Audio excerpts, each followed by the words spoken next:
বন্ধুরা, ওড়িশার মাতৃতে যখনই বক্স কম্পিটিশনের কথা ওঠে তখন একটাই নাম উঠে আসে, পাওয়ার মিউজিক। এই নামটা শুধু একটা সেটআপ না, এইটা একটা ইতিহাস, একটা ভয় অন্য সেটআপদের জন্য।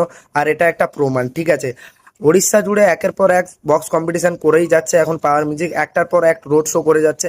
আর প্রতিবারই রেজাল্ট বলতেছে একটাই কথা, পাওয়ার মিউজিক মানে ভয়ঙ্কর আউটপুট। পাওয়ার মিউজিক শুধু জোরে বাজায় না, পাওয়ার মিউজিক বাজলে ভাই ব্যাস ফিল করে দেয়, ঠিক আছে।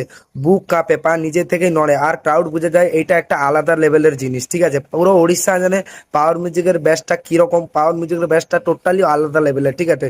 শুধু আওয়াজ না, এটা ভাইব্রেশন, এটা প্রেসার এবং শরীরে ভেতর দিয়ে যাওয়া একটা শক্তির মতো। এবারে বন্ধুরা আসল কথায় আসি, এইবার পাওয়ার মিউজিক প্রথমবার ট্রাকে লোড হয়ে যাবে, মোটো মেলা বক্স কম্পিটিশনে নামছে, ঠিক আছে।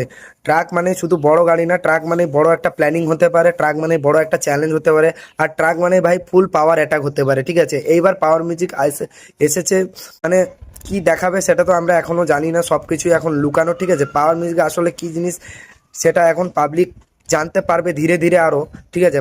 পাওয়ার মিউজিকের ভাই বেশ ভাই বজ্রপাতের মতো, ঠিক আছে। ভাইব্রেশন হবে ভাই যেন মাটির নিচ থেকে মানে গর্জন উঠে আসছে, ঠিক আছে। এরকমই থাকবে পাওয়ার মিউজিকের সেটআপটা। রোড শোতে যখন ট্রাক ঢুকবে তখন আর চোখ সরানো যাবে না, ঠিক আছে। তখন লোক জমবে, মোবাইলে উঠবে, আর একটাই কথা ঘুরবে, এইটা হলো পাওয়ার মিউজিক। কারণ এখানে প্রশ্ন একটাই, পাওয়ার মিউজিক কি পারবে মোটো মেলাতে সব সেটআপকে পিছনে ফেলে সবকে, মানে সবার নামকে চুপ করিয়ে নিজের নামটা কিং এর জায়গায় বসিয়ে রাখতে। কারণ অলরেডি ওই জায়গাটা দখল করেছে করেছে পাওয়ার মিউজিক। তো সেই জায়গাটা বজায়ত্ব রাখতে কি পাওয়ার মিউজিক পারবে? রোড শো আসছে, কম্পিটিশনও শুরু হবে, আর তখনই বোঝা যাবে পাওয়ার মিউজিকের গর্জন কাকে বলে। একটা কথা বলে রাখি, এবার শুধু সাউন্ড না, পাওয়ার মিউজিক নামছে মাঠে মানে ইতিহাস লেখা হয়ে যাবে, ঠিক আছে।